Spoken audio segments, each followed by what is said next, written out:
We are recording the interview of David Penrod.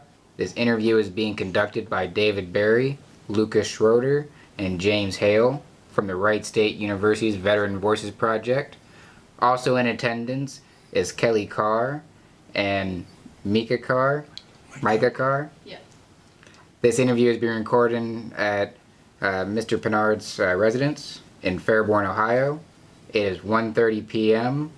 on June 9th, 2017. So we'll start with where and when were you born? I was born in Logan County, Kentucky, June 22, 1925. And who were your parents and what was their occupation? My father was a coal miner. My mother was a housewife. Did you have any siblings? I was born the seventh of 10 children. Wow. Did any of your siblings serve in the military? I had two brothers in the Army, two brothers in the Navy, and I was the only one in the Marine Corps. Oh, okay.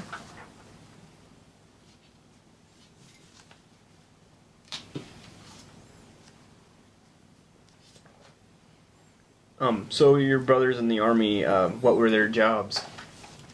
One of them was in artillery, the other one was in intelligence. Okay. The one in intelligence was associated with the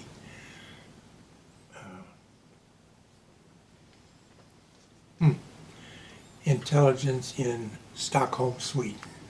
Okay. How about the two in the Navy? They were aboard ships, and I don't know the names of the ships. Okay. Yeah, I come from a long line of military family as well. I had dad in the Air Force, brother in the Marines, I was Army, other grandpa was Navy. I had a hard time getting in the Marine Corps. Why was that? When I went to join the Marine Corps, the recruiter says, "We want a few good men, we don't want any little boys, get the hell out of here." And I said, "Sir, I want to join." He says, "I told you we don't want you. If you want to join something, go join the Boy Scouts." And I said, "I still want to join." So I hung around all day, and then before the day closed, he says, "Are you still here?" And I said, "Yes, sir, I still want to join." He said, "I've told you twice we don't want you, but if you insist, come back tomorrow, I'll have the doctor examine you. If he can't find anything wrong, I'll swear you in."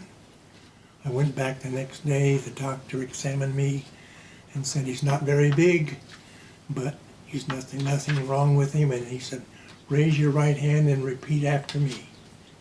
And he said, after we finished it, he said, "Now you've got your wish. You are a Marine, and you're going to regret this day as long as you live, and I don't think you're going to live very long." Here I am. My next birthday is my 92nd birthday. Wow. I'm sure he's been dead a long time. So what made you so driven to join the Marines specifically? My first contact with the military was with the Navy. When I was a senior in high school, the Navy sent a recruiting team to my school looking for officer candidates. I took the test and passed with flying colors, and they said as soon as you graduate and are 18 years old, come down and we'll give you a physical, and if you pass the physical, we'll enroll you in college, and when you finish your work, you'll be commissioned an ensign in the Navy. I went down, took the physical exam, and he said, you're not qualified to physically to be a cadet. We'll still take you in the Navy if you want to." And I said, "No, if I can't be an officer, I don't want to be in the Navy." That's when I went to join the Marine Corps. What did they say that disqualified you from being an officer? They didn't say, but I realized later I was still a little boy, and they didn't want any little boys either. How old were you when you were? Sorry, you said still a senior in high school? Oh, I was 17 when I was a senior in high school, Okay. but I was still a little boy. So, what around what time frame was this? What year did you enlist in? 1943. So I'm sure the whole country at this time was kind of in turmoil. Just not sure if the war over in Europe was if we were going to be involved and whatnot. Did any of that influence your decision to join? Did Pearl Harbor or No, I didn't want to. I didn't want to be drafted into the Army, and the Navy had refused me. So I figured the best thing for me to do was go join the Marine Corps. So we'll just kind of take a step back for a second, and then we'll get more into your military experience. But so pretty much right out of high school was when you went in. Yeah. Did you have a job before then, or were you had any occupation before joining the military? Yes. Yes, I already joined the Marine Corps, but they said we'll call you when we have 50 cadets, enough to make up a platoon. And I said, what should I do in the meantime? They said, do whatever you want to. We'll let you know when it's time for you to report. So I had a brother-in-law said, I can get you a job at General Motors. And I went to work for General Motors. And I worked there. What'd you do for General Motors? I worked in the parts department making parts for Jeeps.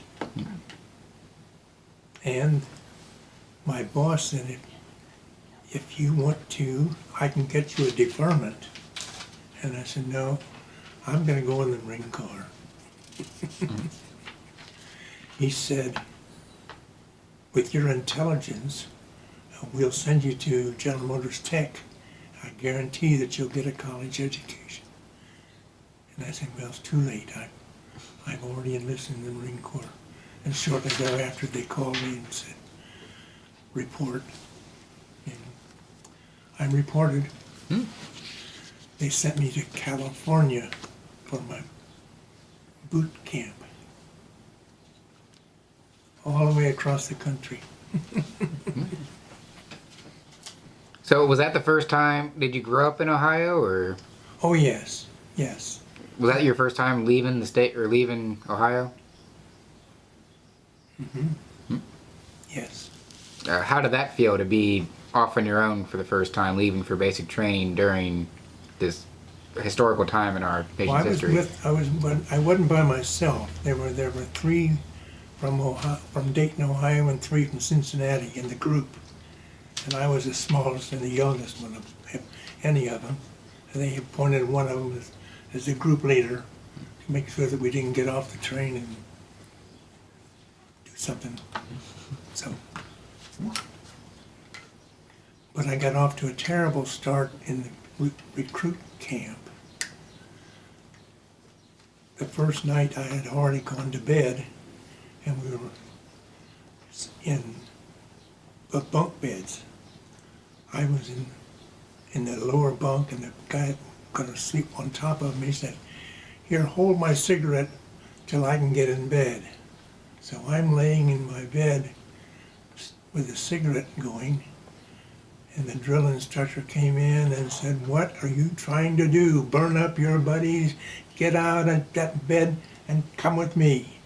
And he took me out in my civvies and said, do you know how to do push-ups? And I said, yes, I do. He said, do push-ups. And he's kicking sand in my face. Do more, do more, do more, do more, do more. Finally, I couldn't wiggle anymore. He says, okay, you think now you can go to sleep without smoking a cigarette? I didn't tell him. I was just holding it for my buddy. But he knew my name from then on.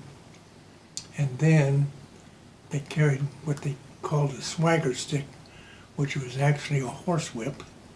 And they would lash me across the shoulders and say, get in step, you stupid SOB, and whack me with his, and then he would say, platoon, halt. And he would come around to me and he'd say, don't you know your right foot from your left?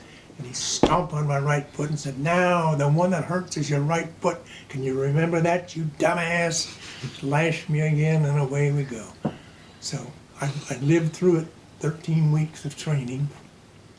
I qualified as a marksman and thought I was going to be addressed, shipped to a rifle company, but that's when I found out that I was going to go to communications school and become a cryptographer.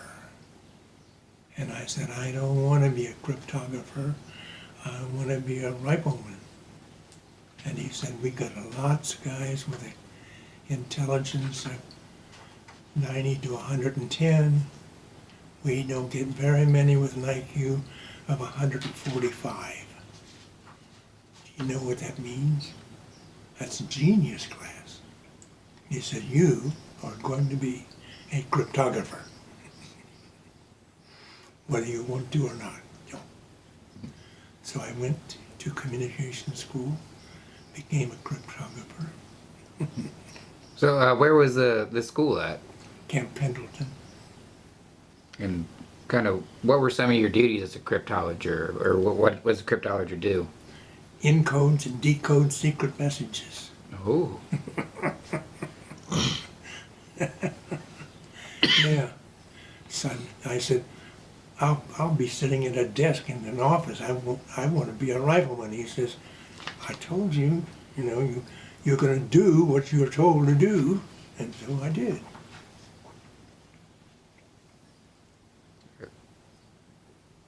So was it a difficult school learning to be a cryptologist?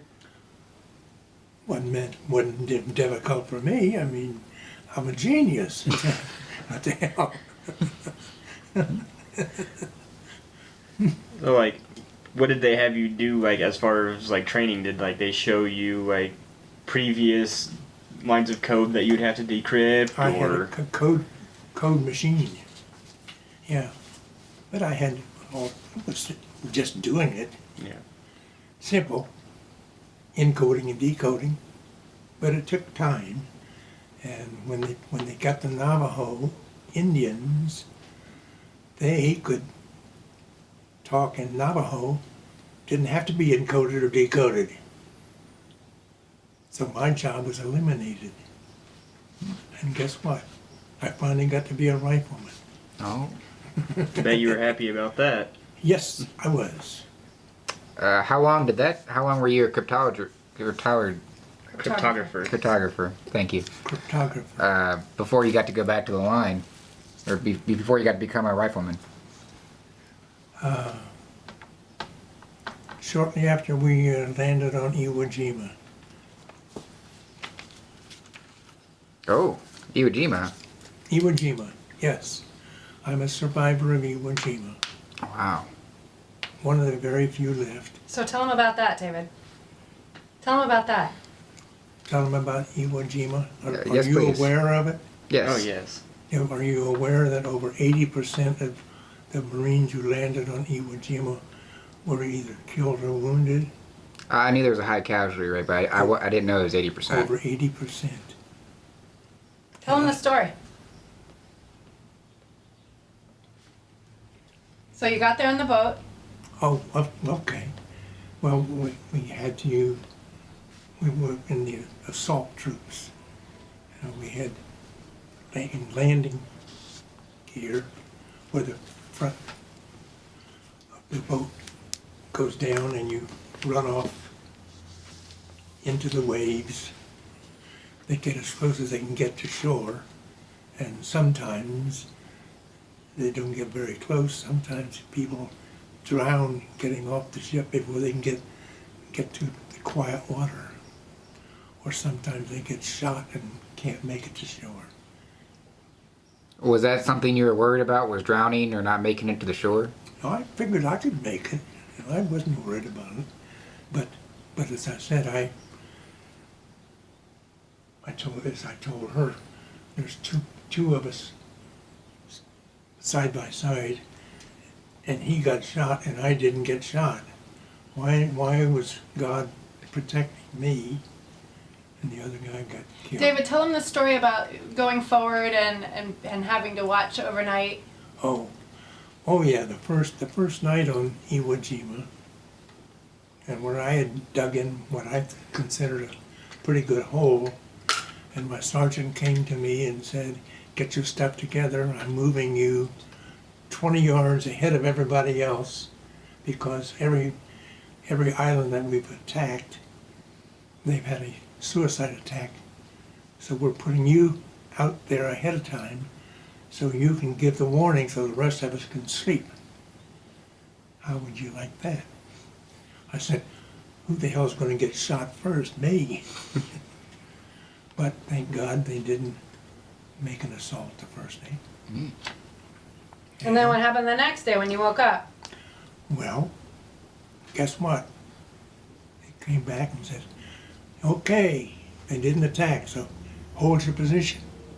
So we went through the same thing again the second day. And the third day, I said, "Hey, this is the day we're getting off." So it was only going to be 3 days, and the battle would be over. But the battle wasn't over. In fact, the third day was one of the worst days of my life. But we attacked, and we attacked. It took us 36 days to go 5 miles,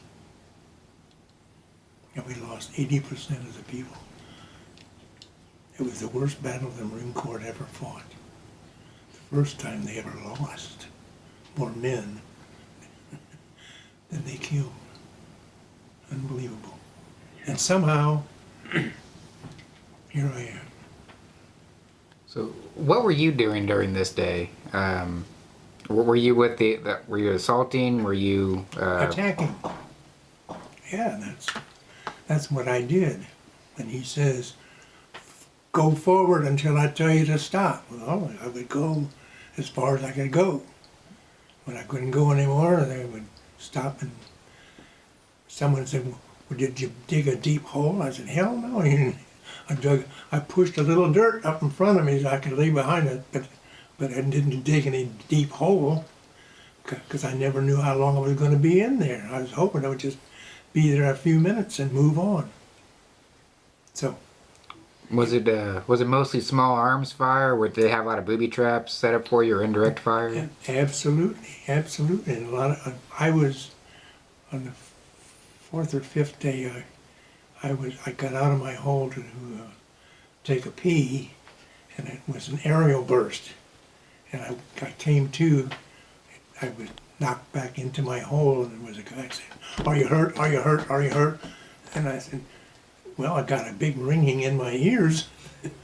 And I lost 70% of my hearing in my right ear and 30% of hearing in my left ear, but I didn't have any wound.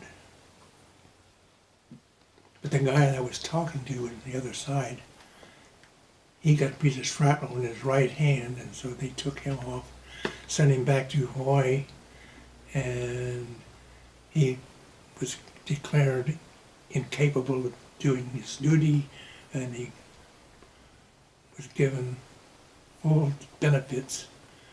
And he said, guess what? He was left-handed. David, tell them about when you were at Hiroshima, right after the bomb went off. Okay. When the war was over, no. We had gone back to Hawaii to regroup. And we were told that we had been given the honor of making the initial assault on Japan, and that very few, if any of us, would survive. So we landed to fight Japan, thinking that we would all be killed. And 3 things that happened to save my life. President Truman took over when President Roosevelt died. And President Truman authorized the dropping of the atomic bombs on Hiroshima and Nagasaki. And the third thing that happened was Japan surrendered.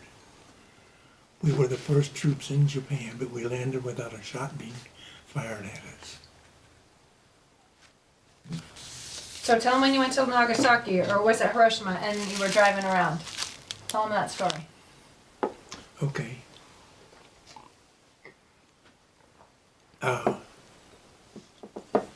We went to Hiroshima to see what happened.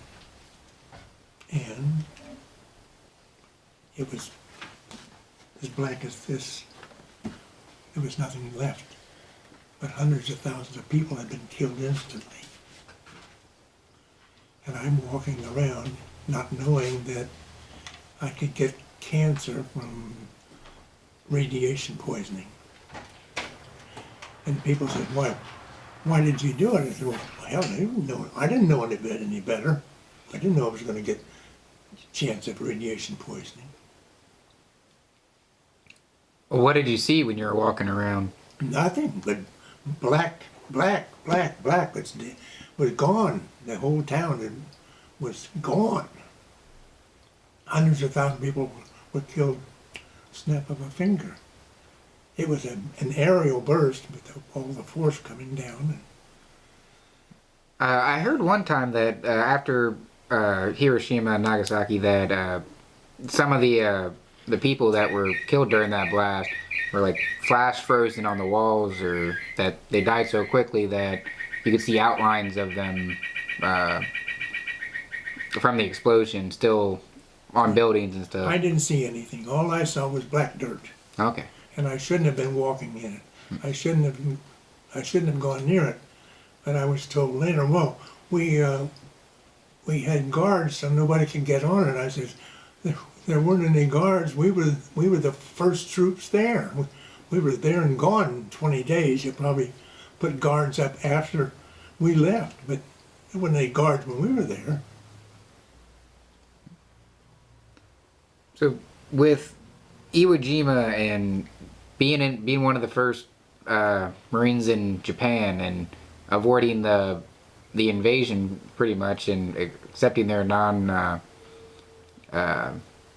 their complete surrender, was there anything that you had to tell yourself, or like how did you get through that? How did you push yourself to? As I said, I figured that God had something better for me to do later in life. And I did.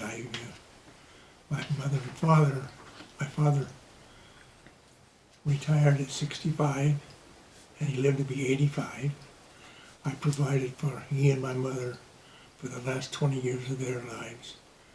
They lived very good lives. I held my father's hand the night that he died, not knowing he was going to die, but I went to visit him, and I says, anything I can do for you before I leave? And he says, yes, I'd like for you to sing my favorite hymn. So I held his hand and sang, How Great Thou Art. And someone called me in the night and said, David, you've got to come, your father has died. So I was the last one to see him alive. I'm sorry for your loss, but I'm glad that you got to be there. Yes. Yes, they live good. Since you were originally like a cryptographer, I know Marines are riflemen first and then their job second. Did you, when they kind of forced you away from being a cryptographer, did you have to go through any sort of retraining to join up with a rifle platoon, or you just were No, kind of thrown in? I was already qualified as a marksman. You have to fire four different positions. Standing up, kneeling, sitting, and prone. Prone is laying flat out on the ground. But I'm qualified as a marksman. I have a picture with me with you can see my marksman. David, they said they're going to take some pictures of your pictures before they go. Oh, do you want to? Yes. Yes, we sure can. Would you want to take that one? Well, how about if they do that at the end? They're going to ask you okay. questions and then they'll Oh, look got at any your more stuff. questions? Oh, yeah. got- Okay. They got lots of questions. All right, keep asking. We're at 25 minutes, just to let you know. Okay. Okay. So How was some of the friendships that you developed while you were in? Did you guys have a pretty good unit cohesion, or was it you had new guys coming in all the time and guys leaving all the time? Well, a lot of them left and never came back. A lot of them were killed. One night I had a guy join me, and I said, I've never seen you before. He said, I'm a replacement. And I said, what's your name? And he said, my name is Anthony A. Anthony. And I thought, and then he slept in my hole with me that night, and the next day, evidently he was killed. I never saw him again. I never got to find out what his middle name was. You think anybody would name a kid Anthony? Good, huh? Yeah. yeah. Maybe. No, I used to go to the 5th Marine Division, what would you call it? Like A retirement group? reunion, like a reunion. Reunions, yes. All over the country. Yeah. I know I tried to make it at least every other year to the 82nd Airborne reunion. Reunion. The last one I went to, there were only 2 enlisted men. All the rest were officers, which means most of the enlisted men were all dead. But a lot of officers left because they weren't getting shot at. Well, speaking of officers, how was the leadership while you were stationed? Like, were there any NCOs or officers that kind of stood out in your mind? None of them were friendly to me. As I said, I served my entire enlistment as a private. I made PFC coming home from overseas after the war was over. I became a corporal when I re-enlisted in the reserves. I was a corporal for 1 day. But So why only? Oh, I'm sorry. they were good to me. I got to go to college on the GI Bill, and I got paid $90 a month for going to college. I graduated with honors from the University of Dayton, and I later on got my master's and my PhD. So, What was your main area of study? economics.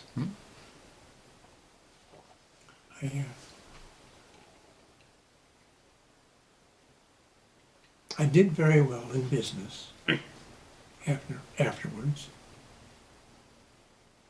So, what made you want to leave active duty and go into the reserves? Well, I was offered the promotion. He said, if you'll re-enlist in the reserves, I'll make you a corporal. Yay! So why did you get out of the military, David, to start with? After I graduated from college. No, I mean, when you were still in, like, when you were done, why did you get out instead of staying for a long time? Guys, I wanted to go to school. Oh, okay. I wanted to get advanced education. So, after going through all the things that you've gone through, which is an amazing list, how did it feel coming back? Did you have a hard time adjusting, or was it pretty easy to get back into the swing of things? Well, as I said, when I went to school and I went to graduate school, I didn't work until 1951. I was in Florida, at the University of Florida, as a graduate assistant. And my girlfriend that I'd gone with the whole time I was at the University of Dayton wanted to get married, and she said, I can't marry you as long as you're a schoolboy. So I came home and I went out to Wright-Patterson, and the woman there said, well, you've got to take a civil service exam to see if you're qualified. So I took the civil service exam, and she says, why don't you sit down and let me see what I can do?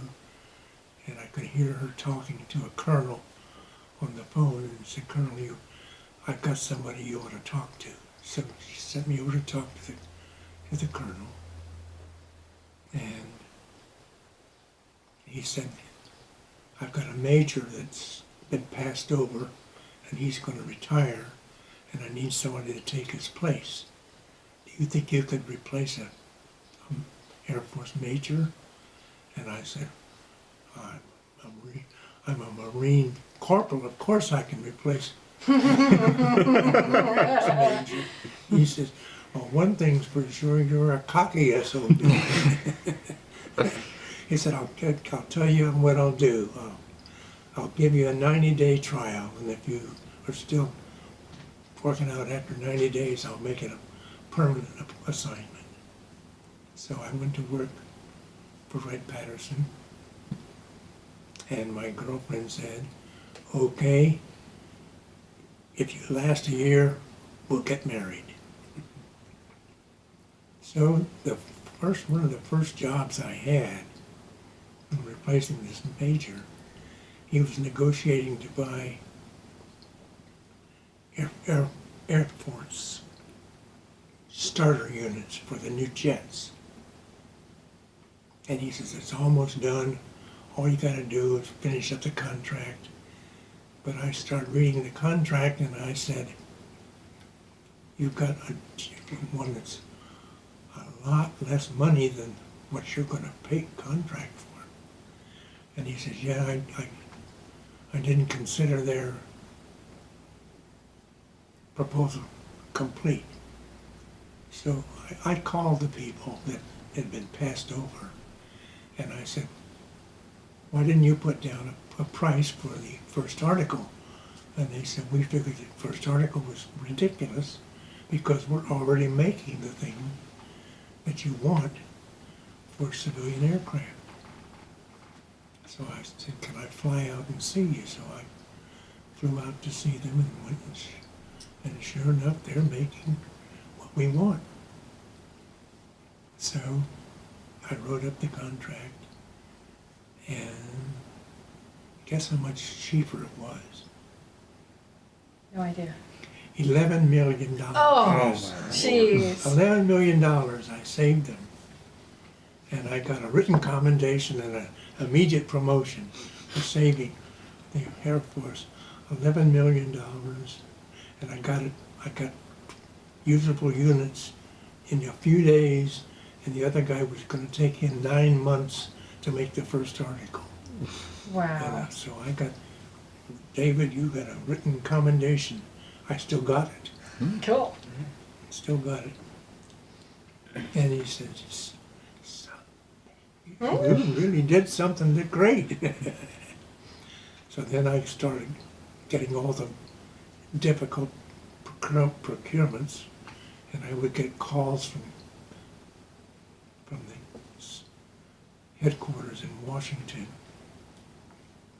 and my secretary told the colonel's secretary, and she told the colonel, and the colonel says, are you getting calls from Washington? And I said, sure.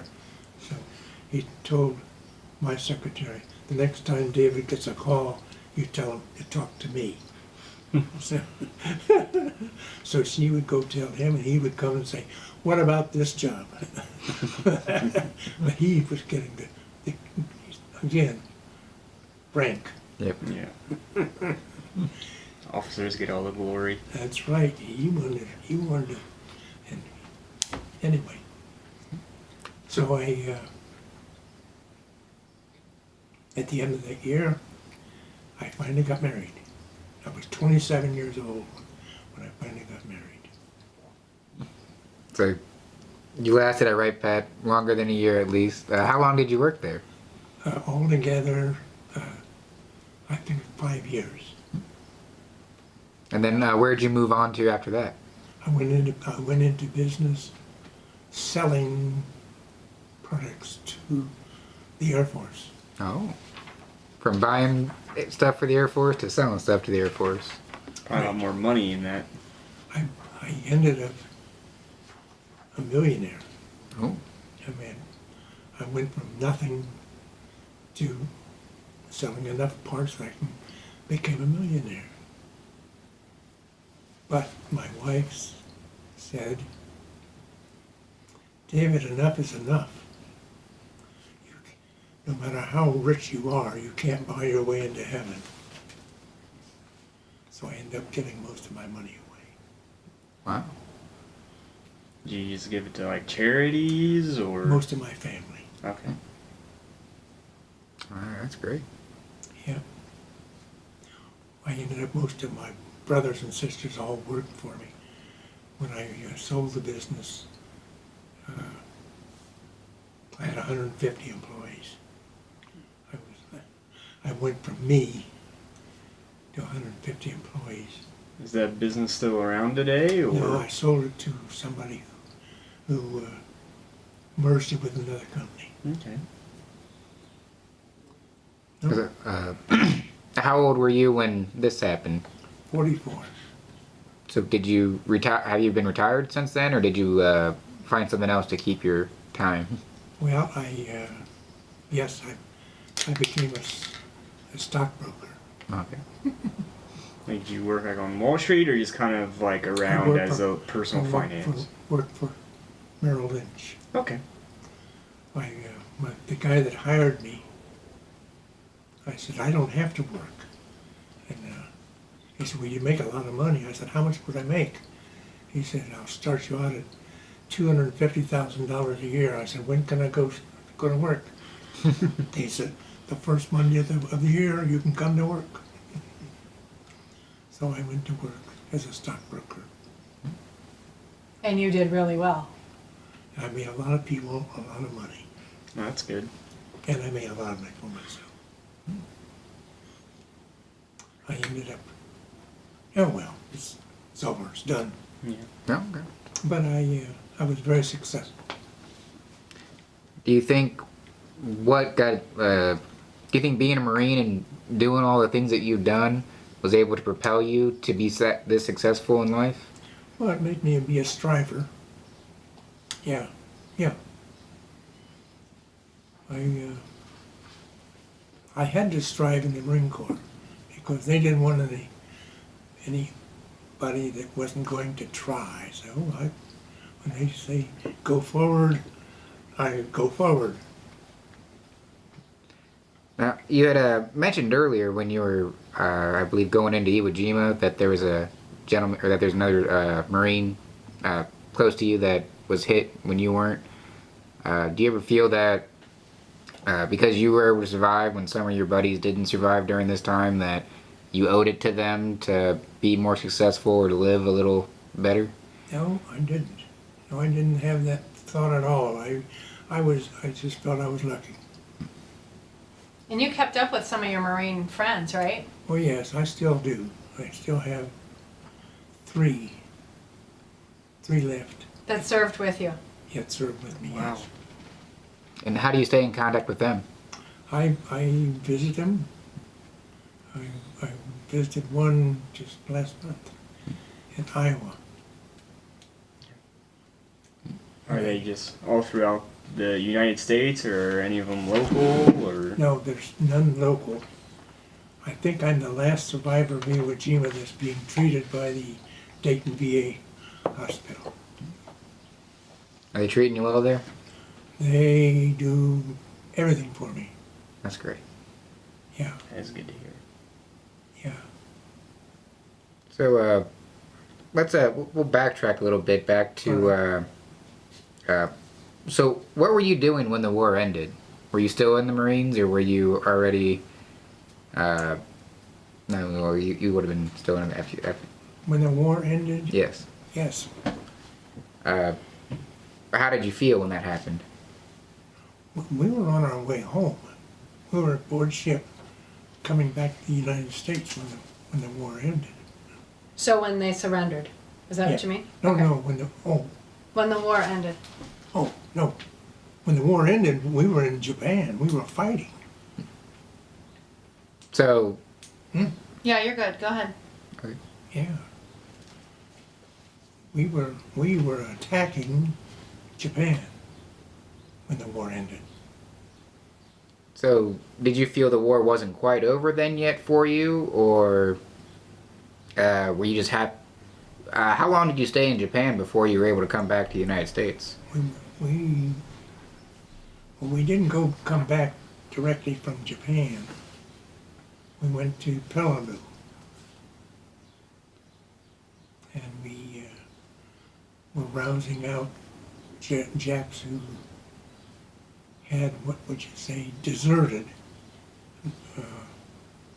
They were supposed to fight to the finish, but they would just move to another island, and we had to go down to the Peleliu Islands and round them up and get them on a ship and send them back to Japan. And they didn't want to go. So it was really another battle. So that's a little. So were you chasing them down? Had to. What was that like? Well, they didn't have anything to fight with, so we had them they couldn't do anything. If they fight, we'd shoot them. So they had to get on the ship and go. No, So it was pretty much a giant cat and mouse game, and them just trying to run. Right. Yeah. So I know that the Marines, Peleliu, I mean, they've had battles there before that, hard battles. I know like the terrain was real quarry and real hard to walk on. Did that ever happen with you, to where the terrain was just another obstacle in itself, or another enemy just as great as the Japanese, or? Well, when we landed on Iwo, as I said, sometimes the landing craft couldn't get all the way into shore. I mean, the Navy weren't in any hurry to push it any closer. They wanted to get the hell out of there as quick as they could. So, yeah, it was difficult. But you had to be able to swim. You couldn't get out of boot camp if you couldn't swim. And well, I think there were guys that stayed in boot camp, never learned to swim. Nah, that's why I joined the Army. I didn't do any swimming training in the Army. Yeah. I did. You never did water survival? Nope. Yeah, and that's interesting. Yeah. When was one time, and we had to climb up on a tower that was high as a ship, and jump off. Oh, wow. And they said they had a guard there. The only way you're going to get off this thing is to jump. Well, I went up and jumped off 3 or 4 times, and the guard said, "Haven't you been here before?" And I said, "Yeah." He said, "What are you doing?" I said, "Jumping off again." It didn't bother me. And that's the way it was in the 34-foot towers. Is during airborne school, is you were going out or you were being forced out. Yep. You did Boot it in the too, back. huh? Yep. Yeah. Yeah, we did it. But did they have a guard so you couldn't get down? No. Oh, well, I don't know. But they said, your only way you're going to get off this tower is jump. Yep. And I said, hell, I don't care. Uh, But when we were down the Peleliu Islands, somehow I got a pair of swim fins. And I would swim with the natives and I could outswim them. And they said, "How the hell can you swim so fast?" I said, "Yeah, I got extra swim fins." And so how were the natives like? Were they hostile to you guys, or were they No. glad that you guys were liberating them? No, hell yeah, we're doing them a favor. They didn't want the Japs there either. Yeah. They'd turn them in. We'd give them cigarettes if they turn them in. Everybody wanted cigarettes. So, how did your wartime experience affect your life?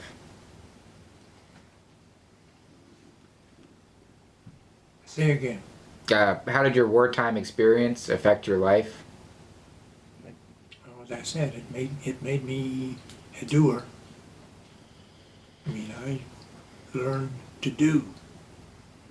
Find a way. If you don't have a way, find a way to do it. Did it help you appreciate things a little bit more? There were times when I worked all night long. I mean, after I went into business, if a job had to get out, I'd work all night, get it packed up and get it out.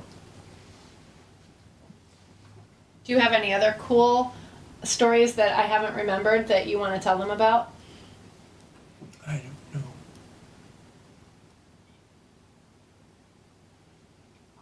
know.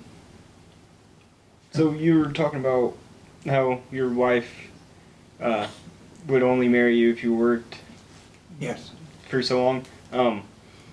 Were you married to her very long throughout the rest of your life, or? Rest of her life, yes.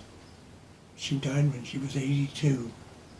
So how long were you married, David? Over 50 years. Wow. Yeah. And you have any children? She conceived on our wedding night, I think. But it was a tubal pregnancy, and he said if it went to full session, it probably would kill her. So they took it away, and she never conceived again. We finally were able to adopt a child 6 years after we were married. I found a woman that was pregnant, and I told her if she would have the baby, whether it was a boy or a girl, I would pay for everything. And all she had to do was just bring him to us. So she did. She had the baby and brought him to us. He had a wet diaper and a small blanket, and that was it. But my mother-in-law had come to live with us when my wife lost her baby, and never left. She stayed with us 33 years. Oh, wow. Oh wow. And I couldn't come out of my bedroom without being fully dressed. I never called her anything except Mrs. Kennan. I never called her by her first name. And when we got my son, she told him, I am your grandmother, and you will call me grandmother. I will not answer to any nanny or granny or pawma. It's grandmother. So guess what he called my mother? Other grandmother. And what did he want for Christmas every year? A brother. Oh. Oh. I said, whenever I got him, he wanted a brother, but he never got a brother. So now, did your son, did he join the military at all, or no? Never. And he didn't. And he said, don't expect me to get married when I'm 27. He finally got married when he was 41. And it lasted 5 years. Yeah.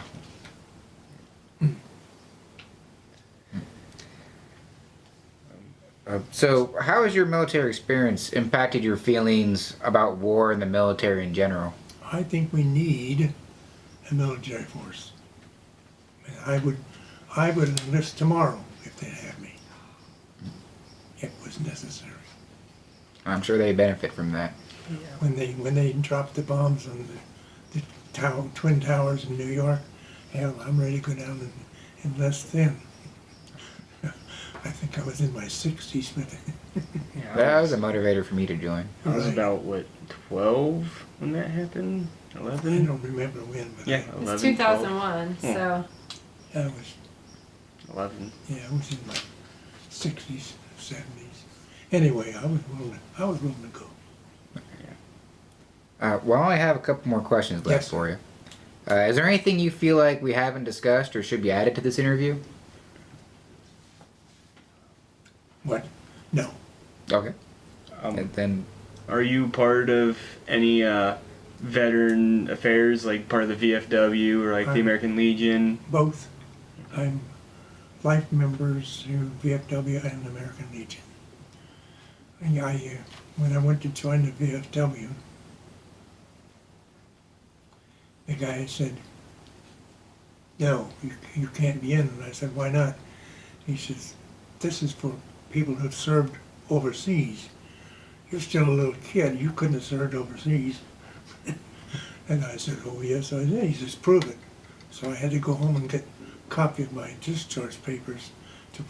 And he said, "Well, I'll be damned. I figured you could be over 18, 19 years old." But So you came back really quick and went to join there. Is that what happened? Okay, got it. yeah, but he said, "No, you're not old enough." I said, "Yes, I am too."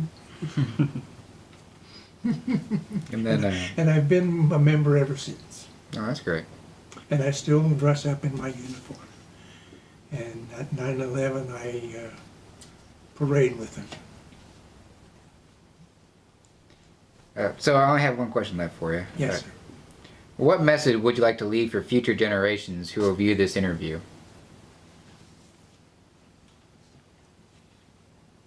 I would be proud if you would serve as much as I did.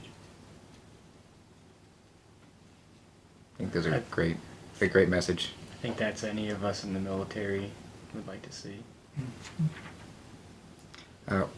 This concludes our interview, and I would just like to say thank you for taking the time to do this interview, Thank and you. thank you for your service. Okay.